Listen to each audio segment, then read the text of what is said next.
Now I wanted to talk about the classic water hole and mock scrape setup that we've used for a dozen years or more. You know, we have a mock scrape at every bow hunting stand location, and I think that's critical. If you want to put a camera on it, it gives you the inventory of those bucks in the area, but it also defines movement, and that's what a mock scrape does. That's why you want it at your stand locations and nowhere else. That I talk about all the time. If we have a scrape over there, and if it's not in shooting distance with that tree stand right up there, then we cut them down. And that's really important because it's not only defining that deer movement, but we want to get their picture taken. We have an axis render. You can see the cell cam that we have right up here on the tree, and we've put it up high.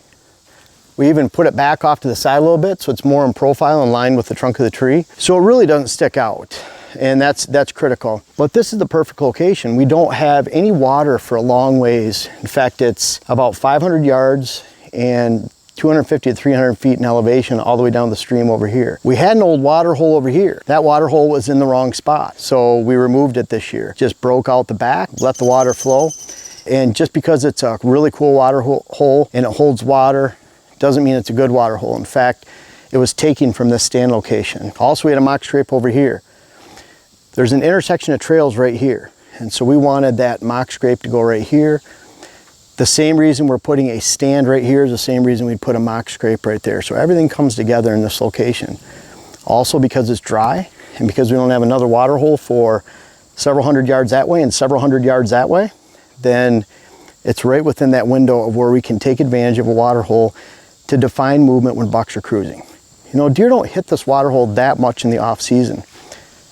Now, wintertime, if it's not frozen, they'll hit it. They'd really search out water in the middle of the winter because there's not a lot available. Right now, they're getting so much of their water and moisture needs requirements met from just the vegetation that they meet. So, great spot for a water hole.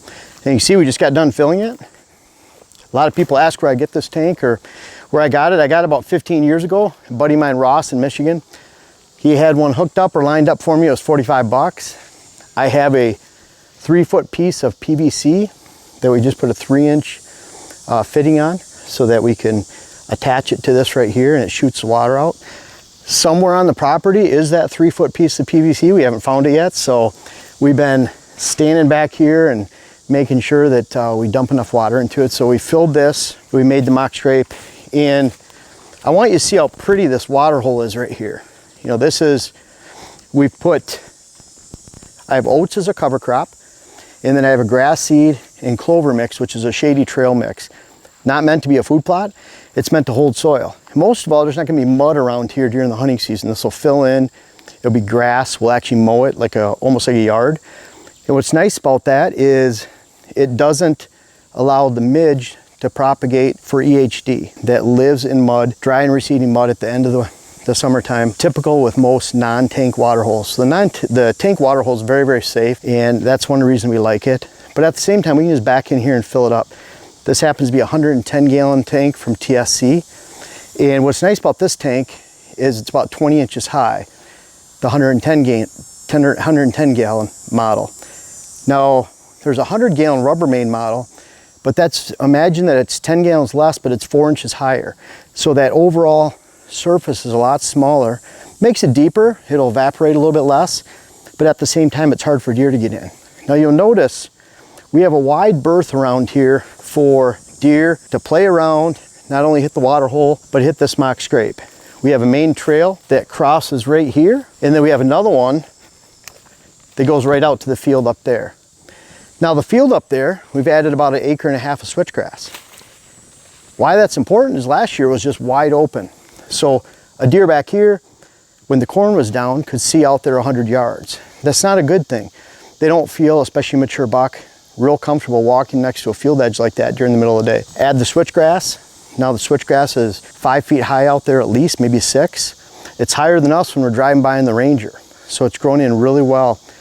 That allows these mature bucks, especially mature bucks, to feel comfortable closer to the field edge. That puts this cruising area right within the wheelhouse where they would safely and predictably and comfortably travel during the daylight hours. Very important that the mock scrape here, this is one we've been using. It's already got scent here, and we're not adding any scent, of course. The best scent is always a natural scent. that the bucks leave with a preorbital gland scent. We just installed this. I roughed up the ground. This is more so they notice the ground. They smell that fresh earth. It's right within their trail system. Does and fawns can participate because it's low enough here. It's right within bow shot of that stand.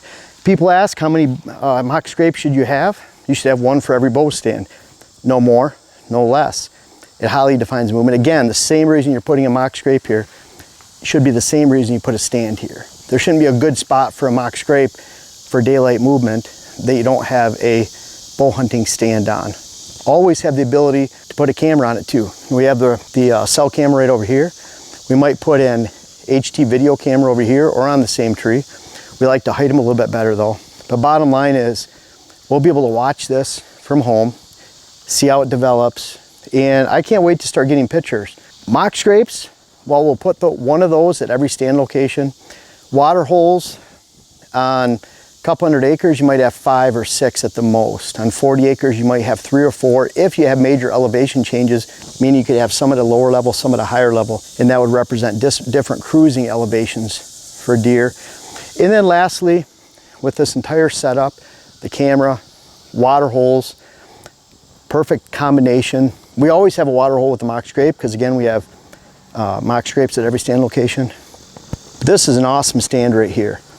We have west in this direction. Camera's looking a little bit northwest. We can use westerly winds to blow right off of this ridge system right here. It's about 350 feet down to the forest or to the valley below. So we can take advantage of thermals that rise in the morning and just shoot right out over that draw.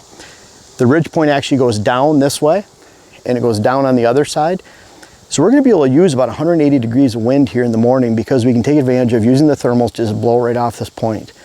Also in the evening, it opens up pretty close down there, about 60, 70 yards before it hits where they try to develop as a goat prairie pasture area. The bottom line is it's open habitat. So in the evening, we can blow our scent down this way too. So we can hunt this evening, morning, maybe a post-daybreak stand entrance where we go through the fields. We have corn and switchgrass shielding our entrance so we can get back here, not spook deer. We're close to the field edge, but we're in that cruising window. I would estimate we're about 60 yards back, but we're close enough that we can take advantage of this X of movement from this inside corner. We talked about this inside corner earlier in another stand location video. So we have this inside corner, bucks are cruising here without cutting the corner and going out in the open. We have switchgrass out there to bring them closer, and we have this perfect and classic water hole mock scrape combination that's easy to fill for the water hole. We've used a shovel to level right under the scrape. We've roughed it up, we've added the camera. We'll monitor this, we'll hunt it, we'll bring it to you this fall. I can't wait to do so. I can't wait to get our first pictures. I bet you we'll get pictures whether they're on the scrape, in the water hole we just filled, and always add a critter stick. We went out to a water hole today that wasn't yet filled, and there were a couple mice down at the bottom, and a toad. We got rid of the mice, the toad, got an assist from Dylan. I think a beetle, wasn't a beetle riding on the back? Was riding on the toad. Yeah, just trying to find high water. So Dylan saved a toad and a beetle at the same time. He's a humanitarian. That's right. So, or conservationist, whatever way you want to look at it. But anyways, it's a perfect combination. We can't wait to bring it to you this fall. I can't wait for you to see it. And I'm hoping by the time we even put this together that we get some pictures right from the trail camera right there, other than us out here shooting it. Enjoy the tips and tactics. Enjoy a setup like this. Water holes, always remember, if deer are bedding dry and they're on the way to the evening food source, or they're cruising, as in the case of here, between bedding areas that are dry, then it's an appropriate spot for a water hole. If you have water nearby, like this man-made tank or pond over here that we were able to drain, you can do that in the state of Minnesota, then we're able to do so, and that'll further define the amount of deer that are in this water hole, let alone this mock scrape, in this classic cruising funnel this fall. Well, I'm real excited, folks. I appreciate you watching this video, but my next web class, how to plant food plots, how to design your food plot program, is out. And it really goes through a step-by-step process for not only how to plant your food plots, but why you should plant them, where you should plant them, what you should plant, how you should create them. There's a lot of different modules. Ends up about 30 videos altogether. I urge you to check that out. We're out here completing our food plot work today, and we do that in a pretty strict pattern so we can find success this fall. Food plots shouldn't be a guessing game.